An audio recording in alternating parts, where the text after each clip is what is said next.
ज्ञान ज्यादा ना हो पर कोई बात नहीं, थोड़े से अज्ञानी बने रहो तो भी कल्याण हो जाएगा।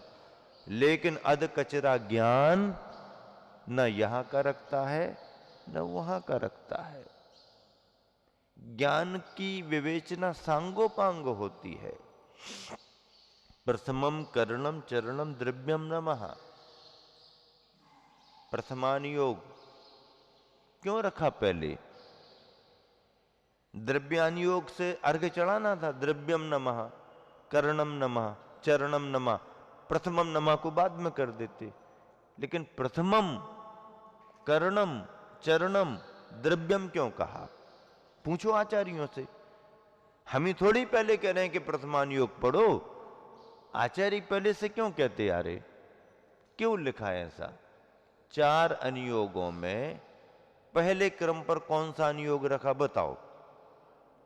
तुमने पढ़ा कुछ कि नहीं पढ़ा? ज्ञान है कि नहीं है? हमारी बात में मत आओ, महाराज जी की बातों में नहीं आना। तुम अपने दिमाग से बताओ, परंपरा से तुमने क्या पढ़ा? 4 अनुयोगों में पहला अनुयोग कौन सा है? कौन सा है? प्रथमान योग। प्रथमान योग का मतलब यह नहीं है कि तुमको कथा कहानी में उलझाए रखें। कथा कहानी में नहीं उलझाना। जिसको अभी धर्म पर विश्वास नहीं है, जिसको देव सास गुरु पर श्रद्धा नहीं है, जिसको आत्मा परमात्मा का अंतर मालूम नहीं है, जिसको पुण्य पाप का ज्ञान नहीं है, धर्म अधर्म का ज्ञान नहीं है, ऐसे मिथ्या दृष्टि जीव को सम्यक दृष्टि बनाने के लिए, पुण्य पाप पर विश्वास कराने के लिए उसको क्या बताना पड़ेगा? क्या सिखाना पड़ेगा? मुनि महाराज को, सागर सेन मुनि महाराज को पुरुरवा भील मिला तो मुनि महाराज ने क्या उपदेश दिया? भैया तुम कल्याण करना चाहते हो तो तुम्हारा कल्याण तो हो जाएगा, लेकिन तुम्हें ये जो शिकार करते हो तुम, हिंसा का काम, ये छोड़ना पड़ेगी। तुम जो अभक्ष्य का भक्षण करते हो इसको छोड़ना पड़ेगा। उसको बात जल्दी समझ में आ गई। आत्मा ऐसी होती है, परमात्मा ऐसी होती है, निश्चय नहीं है, व्यवहार नहीं है। तो वो कहते भैया महाराज तुम अपना धर्म अपने पास रखो, हमारे पल्ले नहीं पड़ रहा हो। हमारे पल्ले नहीं पड़ रहा, तुम अपना धर्म अपने पास रखो। का निश्चय का व्यवहार अभी हम का जाने? अभी हमारे लिए शाकाहार के बारे में बताओ, सदाचार के बारे में बताओ, शराब का चार के बारे में बताओ। मुनि महाराज ने उसको शुद्ध बनाया। किससे शुद्ध बनाया? खान पान से पहले शुद्ध बनो, विचारों में पहले अहिंसक बनो। जब विचारों में अहिंसा आएगी, खान पान में शुद्धता आएगी, अभक्ष्य से बचोगे, दया करुणा का भाव आएगा, तो तुम्हारी सम्यक दर्शन की भूमिका बनेगी। जीवों पर दया करना धर्म है। अभक्ष्य भक्षण नहीं करना चाहिए, व्यसन बुराइयों से बचना चाहिए। पाप का फल बुरा होता है, पुण्य के फल से कल्याण का मार्ग प्रशस्त होता है। अकल्याण नहीं करना, हिंसा आदि पापों से बचना। ये जब श्रद्धान हो जाएगा, पुण्य पाप पर भरोसा हो जाएगा, तो पुण्य और पाप का कथन द्रव्यान योग का कथन है। क्या? पुण्य और पाप पर जो उसको विश्वास जमाया जा रहा है। पुण्य पाप 9 पदार्थों में आते हैं। 9 पदार्थों पर श्रद्धान करना सम्यक दर्शन, आचार्य कुंद कुंद स्वामी ने कहा। तो 9 पदार्थों पर श्रद्धान करना सम्यक दर्शन है, व्यवहार सम्यक दर्शन। तो 9 पदार्थों में बताना तो पड़ेगा कि पुण्य का फल ये है, पाप का फल ये है। आप पाप से बचो, पुण्य के कार्यों को करो। जीव ऐसा होता है, ज्ञान दर्शन स्वभावमयी है, आदि आदि उपदेश पुरुरवा भील को दिया। और उसने प्राइमरी के नियमों का पालन किया, संस्कार बन गया। भव भवांतर लगे लगे, लेकिन कल्याण तो हो गया। इसीलिए जिन वाणी पर विश्वास करते हुए, जिन वाणी में चारों अनुयोग हैं, प्रथमानुयोग पढ़ोगे तो उसमें चरणानुयोग भी मिलेगा, करणानुयोग भी मिलेगा, द्रव्यानुयोग भी मिलेगा। प्रथमानुयोग का कोई भी ऐसा ग्रंथ नहीं है जिसमें कि चारों अनुयोग ना हो। कोई भी एक भी ग्रंथ उठा करके ले आओ, प्रथमानुयोग का कोई भी एक भी ग्रंथ ऐसा नहीं मिलेगा जिसमें चारों अनुयोगों की बात ना हो। द्रव्यानुयोग के ग्रंथों में हो सकता प्रथमानुयोग ना मिले, चरणानुयोग में हो सकता है प्रथमानुयोग ना मिले, करणानुयोग में हो सकता है कि प्रथमानुयोग ना मिले, लेकिन प्रथमानुयोग में चारों अनुयोग आते हैं। और आचार्य समंतभद्र महाराज जी ने प्रथमानुयोग के ग्रंथों को बोधि समाधि निधानम कहा। बोधि और समाधि का भंडार, बोधि रत्नत्रय को कहते हैं, समाधि रत्नत्रय के फल को कहते हैं। ऐसी बोधि समाधि का भंडार प्रथमानुयोग के ग्रंथ हैं। केवल कथा कहानी में नहीं लगना, कथा कहानी के सार को पकड़ना। यद्यपि प्रथमानुयोग के अनेक ग्रंथों में काव्य साहित्य होने से, उसकी श्रेष्ठता होने से, काव्य के नियमावली के अनुसार बहुत सारा वर्णन ऐसा भी होता है जो हमको लगता कि इतना सब ना भी होता तो भी काम चलता, लेकिन वो काव्य की विधा है, काव्य का साहित्य है।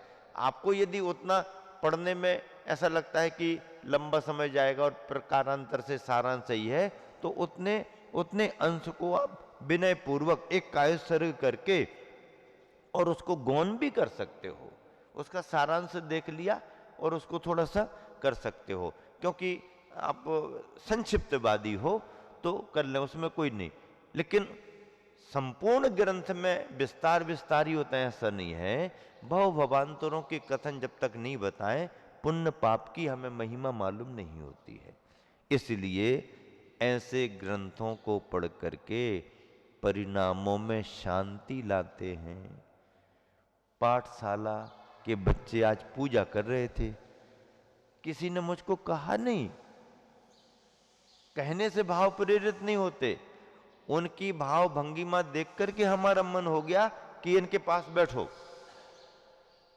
तुम कहते महाराज जी विराजो, हम कहते तुम अपना काम करो। बच्चों ने कहा नहीं महाराज जी विराजमान हो, हमारा मन हो गया। पाठशाला का प्रभाव है।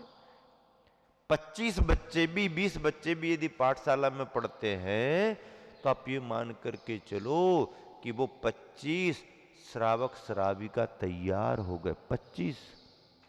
हाँ, मुनियारी का बनना तो बात की बात है, बने ना बने, सभी को महाराज माता जी थोड़ी बनाना। महाराज माता जियों के पीछे लगने वाले भी होना चाहिए। आचार्य जी बार बार कहते हैं पिछी लेना तो पुण्य की बात है ही, दीक्षित होना तो पुण्य की बात है ही। जिसका सौभाग्य होगा उसको दीक्षा मिलती है, पिछी मिलती है। अरे पिछी तुम्हारे लिए भावना भाने के बाद भी मिले ना मिले, मिल जाए तो अच्छी बात, ना भी मिले तो ना भी मिले तो कोई बात नहीं, पिछी वालों के पीछे पीछे लगे रहो, ये भी सौभाग्य की बात है। हाँ,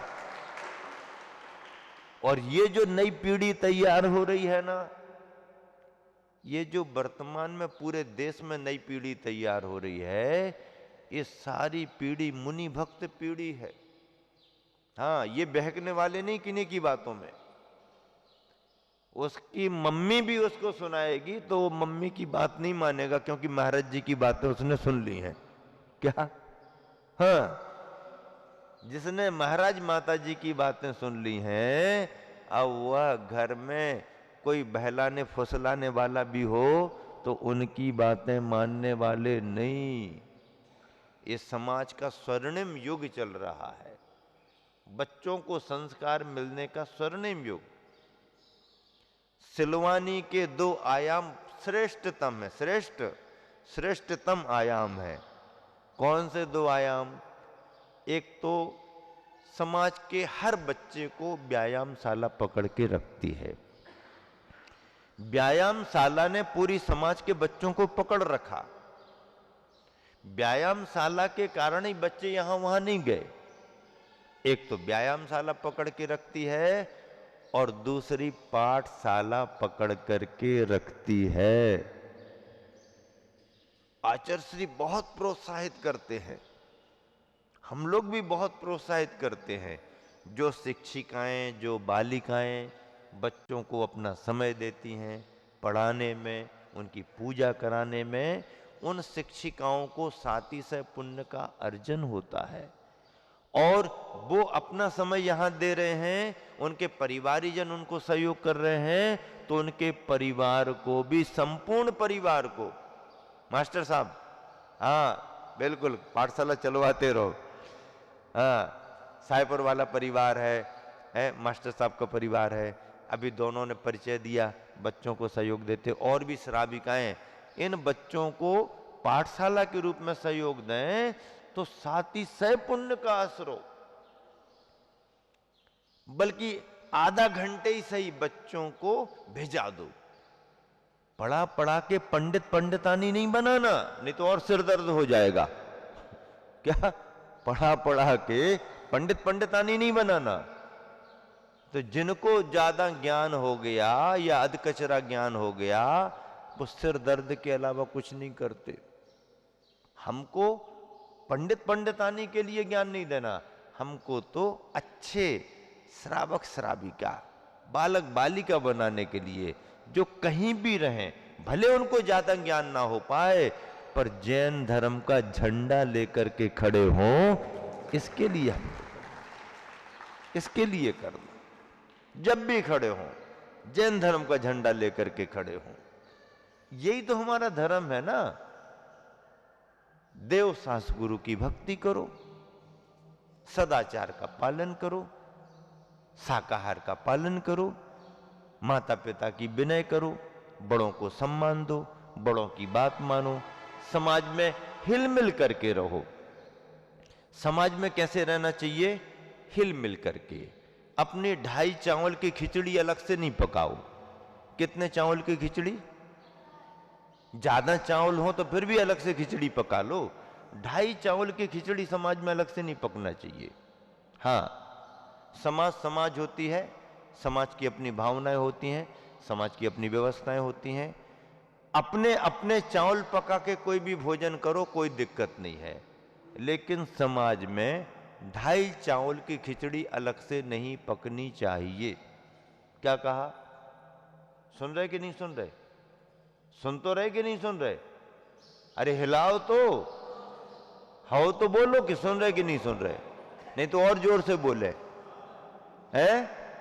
सुन रहे कि नहीं सुन रहे? क्या सुन रहे? 2.5 चावल की खिचड़ी अलग से नहीं पकना चाहिए। खत्म काम। अकाट्य वाक्य रखो, इसमें कोई समझौता नहीं होना। प्रेम व्यवहार सबसे, प्रत्येक परिवार अपना है, परिवार का प्रत्येक सदस्य अपना है। हम जैनी हैं, जैन बंधु हैं, साधर्मी से प्रेम होता है, किसी से द्वेष नहीं होता। मान्यता किसी की कुछ भी हो, मान्यता रखने में सब स्वतंत्र हैं, रहना भी चाहिए, लोकतंत्र है।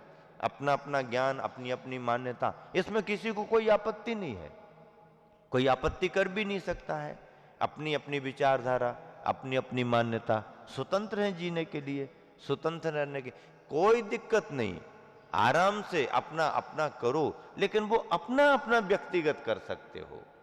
सामूहिक रूप से अपनी मान्यता को थोप नहीं सकते हो।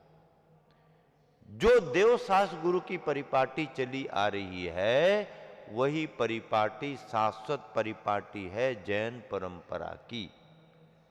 सवाल हमारा तुम्हारा नहीं है। हम मुनि हैं, आचार्य श्री के शिष्य हैं, अपनी जगह हैं, लेकिन एक गुरु परंपरा के हैं, निर्ग्रंथ मार्ग के हैं। आप समाज में हो, आपकी रिश्तेदारी होगी किसी से, आपका लेन देन होगा किसी से, आपका उठना बैठना होगा किसी से, वो अपनी जगह है, उसमें कहीं कोई कमी नहीं रखना। जय जिनेंद्र जोहार करने में किसी से कोई कमी नहीं रखना, हंस करके बोलने में, बताने में कोई कमी नहीं, द्वेष भाव किसी से नहीं होना, लेकिन सिद्धांतों में किसी से समझौता नहीं करेंगे। ये मूल मार्ग है और यही सही मार्ग है। एक ही रथ है, एक ही पथ है, और इस मार्ग में सिलवानी की जैसी अखंड जैन समाज के सिद्धांत हैं, किसी तरह के विष बीज नहीं बोए जाने चाहिए। सावधान रहो। शास्त्र की गद्दी एक होगी, ग्रंथ एक ही परंपरा के होंगे। सिलवानी का कोई भी श्रावक, कोई भी श्राविका उसको बैठ करके वाचना कर सकती है, किसी को कोई मना नहीं। आज इस श्रावक का मन है, आप योग्यता लाओ, थोड़े से खान पान में शुद्धि रखो, साफ सुथरे वस्त्रों में आओ, थोड़ी मर्यादा आपकी होना चाहिए, थोड़ी सी आपकी दिनचर्या अच्छी होना चाहिए। आप बैठो, आप स्वाध्याय करो, कराओ। ज्ञान ज्यादा नहीं है, कोई दिक्कत नहीं है। नमोकार मंत्र पढ़ो, 2 भजन करो, 2 स्तुतियां करो, आरती भक्ति करो, चले जाओ, हो गया स्वाध्याय। कोई भी विदुषी, कोई भी श्राविका, स्वाध्यायी श्राविकाओं को तो हम बहुत महत्व देते हैं। गृहिणी यदि अपने घर कार्यों से निर्वृत्त होकर स्वाध्याय करे, उसके विद्वान होने की, उसकी विदुषी होने की हम प्रशंसा करते हैं, उसके लिए महत्व देते हैं, पाठशालाएं चलवाते हैं उनसे। लेकिन विचारधारा और मान्यता में तालमेल होना चाहिए। तालमेल यदि नहीं होगा, जब तुम हमारी बात नहीं सुन सकते हो तो तुम्हारी बात समाज कैसे सुनेगी? महाराजियों की बात नहीं सुन पाएगा कोई, तो फिर उनकी बात समाज कैसे सुनेगी? इसको समझना पड़ता है। विचारधारा कोई भी हो, लेकिन समाज का अपना एक महत्व होता है, सामाजिक गद्दी का महत्व होता है। और पाठशाला में पढ़े थे तो पाठशाला का आज भी महत्व मालूम है। इसलिए जहां भी जाते हैं पाठशालाओं को खूब महत्व देते हैं, पढ़ाने वाली शिक्षिकाओं को, व्यवस्था करने वाले कार्यकर्ताओं को महत्व देते हैं। अभी युवाओं को बुलाते हैं, युवा रात में आते हैं, रात में हमारा कोई काम नहीं, बोलते नहीं, मौन रहता, लेकिन हमको साक्षी मान करके 25-30 बच्चे बैठते हैं, पढ़ते हैं। कोई एक फिक्स नहीं है। कोई कहता हमको तो इतना ज्ञान नहीं है। अरे ज्ञान नहीं है तो क्या हुआ, पढ़ना तो आता है, बैठो, हम तो बैठे ना, बैठो, कोई दिक्कत नहीं है, बैठालते हैं, पढ़ते हैं बच्चे, आपस में चर्चा करते हैं। जो बच्चे यहां वहां बैठ के आधा पौन घंटा निकालते, आज उनका आधा पौन घंटा धर्म ध्यान में निकल रहा। अपन तो हर व्यक्ति को प्रोत्साहन देते हैं, ज्ञान भले ज्यादा ना हो पर मान्यता सही है, लाइन तुम्हारी सही है, तो मूर्ख आदमी भी जल्दी विद्वान बन जाता है।